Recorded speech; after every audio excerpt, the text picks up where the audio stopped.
ഓരോ 4 വർഷം കൂടുമ്പോഴും ലോകത്തിലെ പകുതിയോളം ആളുകൾ മറ്റെല്ലാം മറന്ന് ഒരു കായിക മാമാങ്കത്തിലേക്ക് ഒത്തുചേരുന്നു. ഫിഫ ലോകകപ്പ് വെറും ഒരു ടൂർണമെന്റല്ല, ആഗോള ഉത്സവമാണ്. ലോകം കാത്തിരുന്ന കലാശ പോരാട്ടത്തിൽ നിലവിലെ ചാമ്പ്യന്മാരായ അർജന്റീനയെ ഏകപക്ഷീയമായ ഒരു ഗോളിന് വീഴ്ത്തി സ്പെയിൻ 2ാം ലോക ചാമ്പ്യൻ പട്ടം ചൂടി. ഈ വിജയം സ്പെയിനെ ആധുനിക ഫുട്ബോളിലെ മികച്ച ശക്തികളിലൊന്നായി ഉറപ്പിക്കുന്നു. യൂറോപ്യൻ, ദക്ഷിണ അമേരിക്കൻ ചാമ്പ്യന്മാർ തമ്മിലുള്ള വലിയൊരു പോരാട്ടമായിരുന്നു ഫൈനൽ. 2 ടീമുകളും തോൽവി അറിയാതെയാണ് ഫൈനലിൽ എത്തിയത്. എന്നിരുന്നാലും കലാശക്കളിയിൽ പൂർണ്ണ ആധിപത്യം സ്പെയിന് നേടാനായി. അർജന്റീനയെ സംബന്ധിച്ചിടത്തോളം അവരുടെ കിരീടം നിലനിർത്താനുള്ള പോരാട്ടം ഹൃദയഭേദകമായാണ് അവസാനിച്ചത്. ഇതിഹാസ താരം ലയണൽ മെസ്സി കണ്ണീരോടെ മടങ്ങി. എന്നാൽ 2026 ഫിഫ ലോകകപ്പ് ഓർമ്മിപ്പിക്കപ്പെടുക മികച്ച ഗോളുകളുടെയോ അട്ടിമറികളുടെയോ പേരിലാകില്ല. പകരം ഫുട്ബോൾ ഭരണരംഗത്തുണ്ടായ ദയനീയ തകർച്ചയുടെ പേരിലാകും. 48 ടീമുകളെ ഉൾപ്പെടുത്തി വിപുലീകരിച്ച ലോകകപ്പ് ചരിത്രത്തിലെ ഏറ്റവും മികച്ച ഫുട്ബോൾ മാമാങ്കമാകുമെന്ന് ഫിഫ വാഗ്ദാനം ചെയ്തിരുന്നു. യാഥാർത്ഥ്യം തികച്ചും നിരാശാജനകമായി.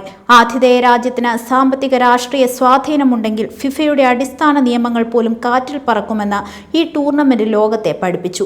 പതിറ്റാണ്ടുകളായി ഫിഫ കർശനമായി പാലിച്ചിരുന്ന രാഷ്ട്രീയ ഇടപെടലുകൾക്കെതിരായ നയം അമേരിക്കൻ ഭരണകൂടത്തിനു മുന്നിൽ തകർന്നടിഞ്ഞു. ബോസ്നിയ ആൻഡ് ഹെർസഗോവിനയ്ക്ക് എതിരായ മത്സരത്തിൽ അമേരിക്കൻ സ്ട്രൈക്കർ ഫൊളാറിൻ ബലോഗുന് ചുവപ്പ് കാർഡ് ലഭിച്ചിരുന്നു. പിന്നീട് നാടകീയ സംഭവ വികാസങ്ങളുണ്ടായി. അമേരിക്കൻ പ്രസിഡന്റ് ഡൊണാൾഡ് ട്രംപ് തീരുമാനത്തെ വിമർശിക്കുകയും ഫിഫ പ്രസിഡന്റിനെ നേരിട്ട് വിളിക്കുകയും ചെയ്തതോടെ ചട്ടങ്ങളിലെ അനുച്ഛേദം 27 ദുരുപയോഗം ചെയ്ത് വിലക്ക് പിൻവലിച്ചു. ഒരു ഭരണത്തലവന് ഫുട്ബോൾ നിയമങ്ങൾ തിരുത്തിയെഴുതാൻ കഴിയുമെന്നത് കായിക രംഗത്തിന്റെ പരാജയമായി. നേരത്തെ ട്രംപിന് ഫിഫ പ്രത്യേകം ഏർപ്പെടുത്തിയ സമാധാന പുരസ്കാരം സമ്മാനിച്ചതും ന്യൂയോർക്കിലെ ട്രംപ് ടവറിൽ പുതിയ ഓഫീസ് തുറന്നതും ഇതിനോട് ചേർത്ത് വായിക്കാം. ലോകകപ്പ് സമ്മാനദാനത്തിലും ട്രംപിന്റെ സാന്നിധ്യമുണ്ടായിരുന്നു. അമേരിക്കയുടെ അതിർത്തി നിയമങ്ങൾക്ക് മുന്നിൽ ഫിഫ നിസ്സഹായരായി. രാഷ്ട്രീയ കാരണങ്ങളാൽ ഇറാൻ ദേശീയ ടീമിലെ മുതിർന്ന ഉദ്യോഗസ്ഥർ ഉൾപ്പെടെ 13 പേർക്ക് അമേരിക്ക വിസ നിഷേധിച്ചു. ഇറാന് പരിശീലന ക്യാമ്പ് മെക്സിക്കോയിലേക്ക് മാറ്റേണ്ടി വന്നു. മത്സര ദിവസങ്ങളിൽ മാത്രം കനത്ത സുരക്ഷയിൽ അവർ അതിർത്തി കടന്നു. ഇറാഖ് സ്ട്രൈക്കർ ഐമൻ ഹുസൈനെ ഷിക്കാഗോ വിമാനത്താവളത്തിൽ 7 മണിക്കൂറോളം തടഞ്ഞുവെച്ചു. ടീമിന്റെ ഫോട്ടോഗ്രാഫറെ 10 മണിക്കൂർ ചോദ്യം ചെയ്ത ശേഷം തിരിച്ചയച്ചു.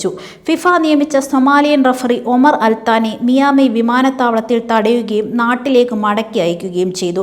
സെനഗൽ, ഉസ്ബെക്കിസ്ഥാൻ ടീമുകൾക്ക് വിമാനത്താവളത്തിൽ കടുത്ത പരിശോധനകൾ നേരിടേണ്ടി വന്നു. ആഫ്രിക്കൻ, ഏഷ്യൻ രാജ്യങ്ങളോടുള്ള ഈ വിവേചനം കായിക ലോകത്തിന്റെ അടിസ്ഥാന തത്വങ്ങൾക്ക് തന്നെ എതിരായിരുന്നു. കർശനമായ വിസ നിയന്ത്രണങ്ങൾ കാരണം പല രാജ്യങ്ങളിൽ നിന്നുള്ള സാധാരണ ആരാധകർക്ക് ലോകകപ്പ് കാണാൻ അവസരം ലഭിച്ചില്ല. ചില ആഫ്രിക്കൻ രാജ്യങ്ങളിൽ നിന്നുള്ളവർക്ക് വിസ ലഭിക്കാൻ വലിയ തുക കെട്ടിവെക്കേണ്ടി വന്നു.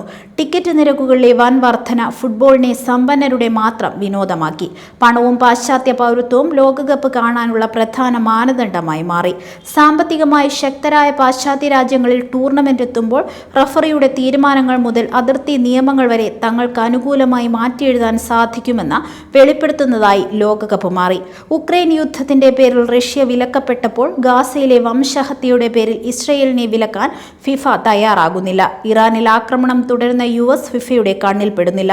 രാഷ്ട്രീയ സമ്മർദ്ദങ്ങൾക്ക് വഴങ്ങി തീരുമാനങ്ങൾ മാറ്റിയതിലൂടെ ഫിഫ തങ്ങളുടെ വിശ്വാസ്യത കളഞ്ഞുകുളിച്ചു.